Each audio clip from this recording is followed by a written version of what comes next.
നമസ്കാരം. ഗാംബ്ലിംഗ് എന്ന് പോലും മലയാള സിനിമാ നിർമ്മാണത്തെ വിശേഷിപ്പിക്കാൻ കഴിയില്ല. കാരണം ഗാംബ്ലിങ്ങിന് 50% സാധ്യതയുണ്ട്. ഇവിടെ 10% പോലും വിജയ സാധ്യതയില്ല.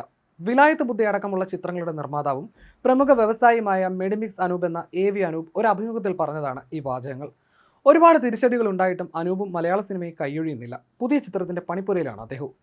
ബാലൻസ് ഷീറ്റ് നോക്കുമ്പോൾ ലോകത്തിലെ ഏറ്റവും അപകടകരമായ വ്യവസായമാണ് മലയാള സിനിമ. 2026 ജനുവരി മുതൽ ജൂൺ വരെയുള്ള അർദ്ധവാർഷിക കണക്കെടുത്താലും അതുതന്നെയാണ് അവസ്ഥ. ആകെയുള്ള 107 സിനിമകളിൽ 1 ഡസനോളം എണ്ണത്തിന് മാത്രമാണ് മുടക്കു മുതൽ തിരിച്ചുപിടിക്കാൻ കഴിഞ്ഞിട്ടുള്ളത്. ബാക്കിയുള്ള 80% ദുരന്ത സിനിമ എന്ന് സോഷ്യൽ മീഡിയ വിളിക്കുന്ന സാധനങ്ങളാണ്. ഇറങ്ങിയതും പോയതും ഒന്നും തന്നെ ആരും അറിഞ്ഞില്ല.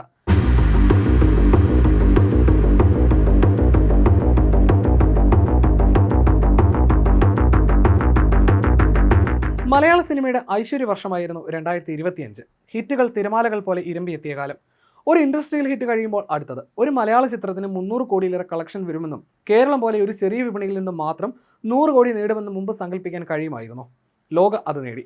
മഞ്ഞുമൽ ബോയ്സിനെ മറികടന്നുകൊണ്ട് 250 കോടിയിലേറെ നേടി ലാലേട്ടൻ്റെ എമ്പുരാൻ അന്ന് ഇൻഡസ്ട്രിയൽ ഹിറ്റായപ്പോൾ അതിനെ മറികടക്കാനുള്ള ഒരു ചിത്രം ഉടനെ ഉണ്ടാകുമെന്ന് ആരും കരുതിയില്ല. പക്ഷേ തുടർന്ന് വന്ന ലാലേട്ടൻ ചിത്രം തുടരും 237 കോടി നേടി തൊട്ടടുത്തെത്തി. അതിനുശേഷമാണ് ഒരു സൂപ്പർ താരവുമില്ലാതെ നെസ്ലിനെയും കല്യാണി പ്രിയദർശനെയും വെച്ചെടുത്ത ലോക 300 കോടിയും കടന്നത്. മലയാള ഫിലിം ഇൻഡസ്ട്രി വിജയം കണ്ട് ഞെട്ടിയ വർഷമായിരുന്നു 2025. പക്ഷേ 2026 വരുമ്പോൾ ആ വിജയം ആവർത്തിക്കാനാകുന്നില്ല. പക്ഷേ ദൃശ്യം 3യും വാഴ 2വും 200 കോടി കടന്നതും ആട് 3 100 കോടി കടന്നതുമാണ് മല്ലുവുഡിനെ തകരാതെ നോക്കിയത്.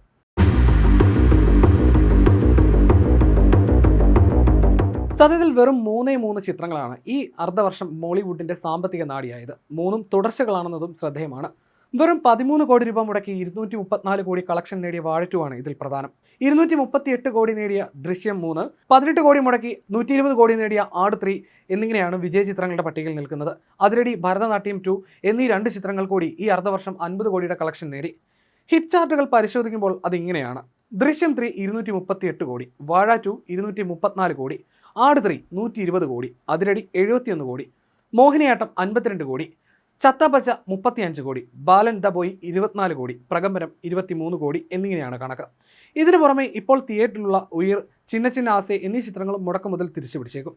സംഭവം, അധ്യായം 1, പെണ്ണും പെറാട്ടും, സ്പാ, മോളിവുഡ് ടൈംസ് തുടങ്ങിയ ചിത്രങ്ങളും OTTയുടെ ബലത്തിൽ വിജയ ചിത്രങ്ങളായി കണക്കാക്കാം. ഇതിൽ നെസ്ലൻ നായകനായ മോളിവുഡ് ടൈംസിനൊന്നും പ്രതീക്ഷിച്ച വിജയം നേടാനായില്ല. രാജേഷ് മാധവൻ സംവിധാനം ചെയ്ത പെണ്ണും പെറാട്ടും നല്ല ചിത്രമെന്ന അഭിപ്രായം നേടിയിരുന്നു. ബ്ലോക്ക് ബസ്റ്ററായ മഞ്ഞുമൽ ബോയ്സിന്റെ സംവിധായകൻ ചിദംബരത്തിന് ബാലനിലൂടെ ആ വലിയ നേട്ടം ആവർത്തിക്കാനായില്ല. ഒരു നടൻ ഒരു വ്യവസായത്തെ ഒറ്റയ്ക്ക് താങ്ങുക. 2025 അതാണ് കണ്ടത്. മോഹൻലാൽ നായകനായ പോയ വർഷത്തെ 3 ചിത്രങ്ങളിൽ 2ഉം 200 കോടിക്ക് മുകളിലെത്തി. തുടരുവും എമ്പുരാനും. മറ്റൊന്ന് 75 കോടിയും. അത് ഹൃദയപൂർവ്വമാണ്. അതിൻ്റെ തുടർച്ച 2026 ഉണ്ടായി. മലയാളത്തിലെ എക്കാലത്തെയും ത്രില്ലർ ഫ്രാഞ്ചൈസിയായ ദൃശ്യം അതിൻ്റെ 3ാം ഭാഗത്തിലും 238 കോടിയാണ് നേടിയത്. സാറ്റലൈറ്റും OTTയും അന്യഭാഷാ റൈറ്റ്സും നോക്കുമ്പോൾ 35 കോടി മുടക്കിയെടുത്ത ഈ ചിത്രം മലയാളത്തിലെ ഏറ്റവും കൂടുതൽ ലാഭമുണ്ടാക്കിയ ചിത്രമാകും. ചൈനയിലും ശ്രീലങ്കയിലും അമേരിക്കയിലും ബ്രിട്ടനിലുമൊക്കെ ദൃശ്യത്തിന് ആരാധകരുണ്ട്.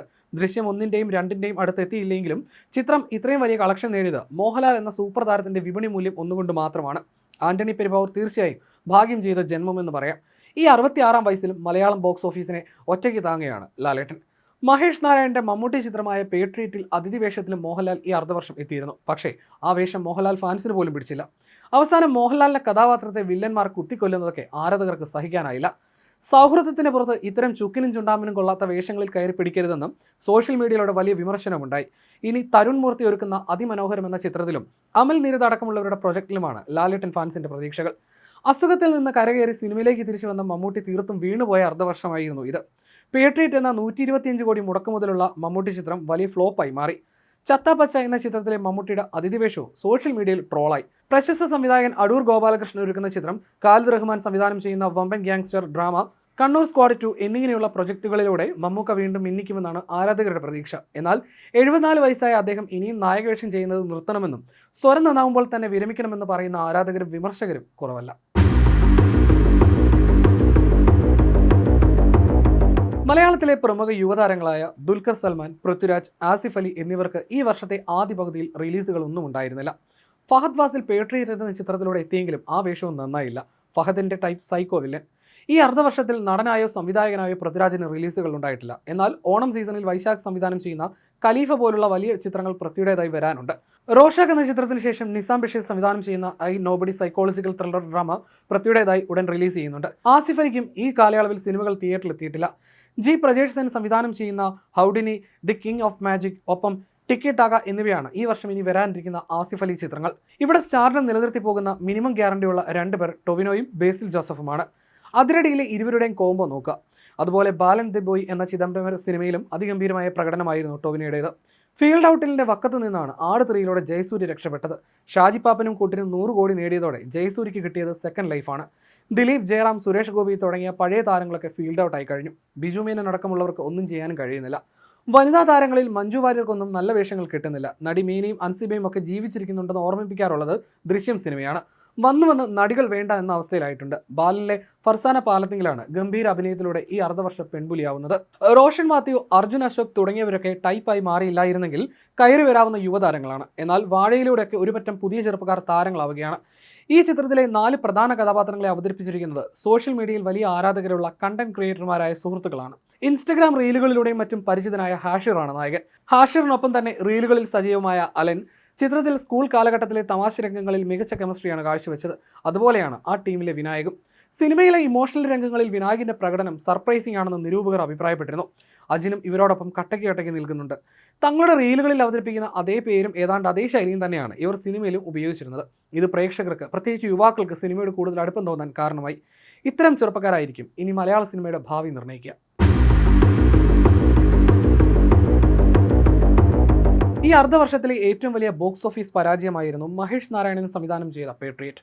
മമ്മൂട്ടി, മോഹൻലാൽ, ഫഹദ് ഫാസിൽ എന്നീ 3 വമ്പൻ താരങ്ങൾ വർഷങ്ങൾക്ക് ശേഷം ഒത്തുചേരുന്നു എന്നതായിരുന്നു ചിത്രത്തിന്റെ പ്രധാന ആകർഷണം. ഏകദേശം 125 കോടിയോളം വരുന്ന വമ്പൻ ബഡ്ജറ്റിൽ ഒരുങ്ങിയ ചിത്രം ആഗോളതലത്തിൽ നേടിയത് കേവലം 79 കോടി രൂപ മാത്രമാണ്. സങ്കീർണമായ രാഷ്ട്രീയ നിരീക്ഷണ കഥാപരിസരവും 3 മണിക്കൂറോളം നീണ്ട ദൈർഘ്യവും പ്രേക്ഷകരെ നിരാശപ്പെടുത്തി. വലിയ താരനിരയുണ്ടായിട്ടും തിരക്കഥയിലെ പോരായ്മ പ്രകടമായിരുന്നു. ടൊവിനോ തോമസ് പ്രധാന വേഷങ്ങളിലെത്തിയ പള്ളിച്ചട്ടമ്പിയും ബോക്സ് ഓഫീസിൽ കനത്ത തിരിച്ചടി നേരിട്ടു. വലിയ ബഡ്ജറ്റിൽ ഒരുങ്ങിയിട്ടും തിയേറ്ററുകളിൽ ചലനമുണ്ടാക്കാൻ കഴിയാതെ ഡിസാസ്റ്ററായി മാറി. നിവിൻ പോളിയും ലിജോ മോൾ ജോസും കേന്ദ്ര കഥാപാത്രങ്ങളായി എത്തിയ ഇൻവെസ്റ്റിഗേഷൻ മിസ്റ്ററി ത്രില്ലറായ ബേബി ഗേളിനും വളരെ മോശം ഓപ്പണിംഗാണ് ലഭിച്ചത്.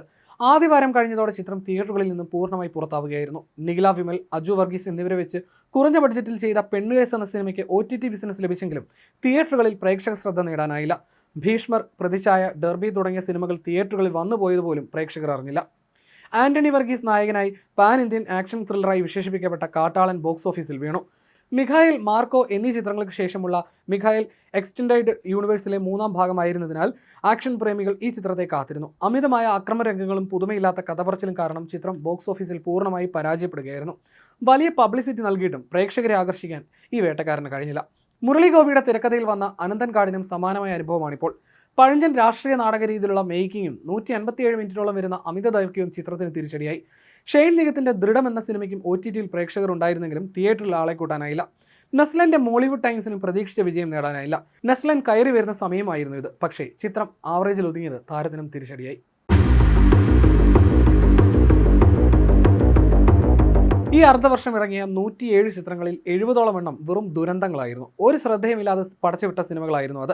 അതിന് ഏറ്റവും നല്ല ഉദാഹരണമാണ് സുരേഷ് ഗോപിയുടെ മകൻ മാധവ് സുരേഷ് പ്രധാന വേഷത്തിലെത്തിയ അംഗം അട്ടഹാസം എന്ന ചിത്രം. ട്രോളുകളിലൂടെയും റിവ്യൂ വിവാദങ്ങളിലൂടെയും സോഷ്യൽ മീഡിയയിൽ ഇത് ചർച്ച ചെയ്യപ്പെട്ടു.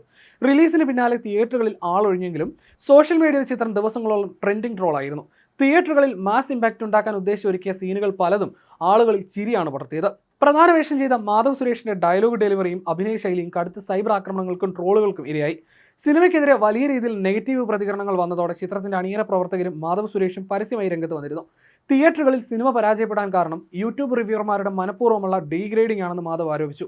റിവ്യൂവർ അശ്വന്ത് കോക്ക് പണം ആവശ്യപ്പെട്ടുവെന്ന് മാധവ് സുരേഷ് ആരോപിച്ചതും അതിനെതിരെ കോക്ക് ശക്തമായി തിരിച്ചടിച്ചതും സോഷ്യൽ മീഡിയയെ പിടിച്ചുകുലുക്കി. സ്റ്റാർ കിഡ്സ് എന്ന ലേബലിൽ വരുന്ന പുതുമുഖങ്ങളെ പ്രേക്ഷകർ അന്ധമായി സ്വീകരിക്കില്ലെന്നും കൃത്യമായ കഠിനാധ്വാനവും അഭിനയ മികവും ഇല്ലെങ്കിൽ സോഷ്യൽ മീഡിയ കടുത്ത രീതിയിൽ വിമർശിക്കുമെന്നും ഈ ചിത്രം തെളിയിച്ചു. ഇതേ പ്രശ്നം ധ്യാൻ ശ്രീനിവാസനുമുണ്ട്. ധ്യാനിന്റെ മിക്ക ചിത്രങ്ങളും ഇതുപോലെയാണ്. മലയാള സിനിമയിൽ ഏറ്റവും കൂടുതൽ സിനിമകളിൽ ഒരേ സമയം അഭിനയിക്കുന്ന നടൻ ആരെന്ന് ചോദിച്ചാൽ അതിനൊറ്റ ഉത്തരമേ ഉള്ളൂ, ധ്യാൻ ശ്രീനിവാസൻ. അഭിമുഖങ്ങളിലെ തഗ്ഗു മറുപടികൾ കൊണ്ട് സോഷ്യൽ മീഡിയയുടെ പ്രിയങ്കരനായ താരം കൂടിയാണ് അദ്ദേഹം. എന്നാൽ 2026 ആദ്യ പകുതി പിന്നിടുമ്പോൾ ധ്യാനിന്റെ തിയേറ്റർ ഗ്രാഫ് കനത്ത നിരാശയാണ് സമ്മാനിക്കുന്നത്. ഈ 6 മാസത്തിനിടെ റിലീസ് ചെയ്ത അദ്ദേഹത്തിന്റെ പ്രധാന ചിത്രങ്ങളെല്ലാം ബോക്സ് ഓഫീസിൽ പരാജയപ്പെടുക മാത്രമല്ല, അമിത ലാഗ് കാരണം സോഷ്യൽ മീഡിയയിൽ വലിയ രീതിയിൽ പരിഹസിക്കപ്പെടുകയും ചെയ്തു. ഈസ്റ്റ് കോസ്റ്റ് വിജയൻ സംവിധാനം ചെയ്ത ഭീഷ്മർ എന്ന ചിത്രം ഇതിന് ഉദാഹരണമാണ്. ധ്യാൻ ശ്രീനിവാസനും വിഷ്ണു ഉണ്ണികൃഷ്ണനും ആദ്യമായി ഒന്നിച്ച ഈ റൊമാൻറ്റിക് കോമഡി ത്രില്ലർ ഒരു രാത്രിയിൽ നടക്കുന്ന കഥയാണ് പറഞ്ഞത്. സിനിമയുടെ പഴഞ്ചൻ മേക്കിങ്ങും ഇഴഞ്ഞു നീങ്ങുന്ന തിരക്കഥയും പ്രേക്ഷകരെ നല്ല രീതിയിൽ തന്നെ മടുപ്പിച്ചു. മാളികപ്പുറം ഫെയിം ദേവനന്ദയ്ക്കൊപ്പം ധ്യാൻ പ്രധാന വേഷത്തിലെത്തി മാർച്ച് മാസത്തിൽ തന്നെ റിലീസ് ചെയ്ത മറ്റൊരു ചിത്രമായിരുന്നു കല്യാണമരം. ഈ ഫാമിലി എന്റർടൈനറിൽ ഒരു സ്കൂൾ അധ്യാപകന്റെ വേഷത്തിലാണ് ധ്യാൻ എത്തിയത്. വൈകാരികമായ കുടുംബകഥ പറയാൻ ശ്രമിച്ചെങ്കിലും സിനിമയിലെ നാടകീയത നിറഞ്ഞ രംഗങ്ങൾ തിയേറ്ററുകളിൽ ആളൊഴിയാൻ കാരണമായി. പരസ്യപ്രചാരണം ഒട്ടുമില്ലാതെ വന്ന ഈ ചിത്രം ആദ്യ വാരത്തിൽ തന്നെ പല തിയേറ്ററുകളിൽ നിന്നും ഔട്ടായി. ഈയിടെ തിയേറ്ററുകളിലെത്തിയ ഹൊറർ മിസ്റ്ററി കോമഡി ചിത്രമായ സീക്രട്ട് ഓഫ് കലിംഗ എന്ന ധ്യാൻ ചിത്രത്തിനും സമാനമായ വിധിയായിരുന്നു. സനീഷ് ഉണ്ണികൃഷ്ണൻ സംവിധാനം ചെയ്ത ഈ സിനിമയിൽ അദ്ദേഹം തന്നെയായിരുന്നു നായകൻ. ധ്യാൻ അതുപോലും ശ്രദ്ധിക്കാതെയാണ് ചിത്രം കമ്മിറ്റ് ചെയ്തത്. പടം അത് അർഹിക്കുന്ന രീതിയിൽ പൊളിയുകയും ചെയ്തു. ഈ രീതിയിൽ ഒരുപാട് ചിത്രങ്ങൾ ആരും അറിയാതെ വന്നു പോവുകയാണ്. എന്നിട്ടും നാം പറയുന്നു മലയാള സിനിമ വളരുകയാണെന്ന്.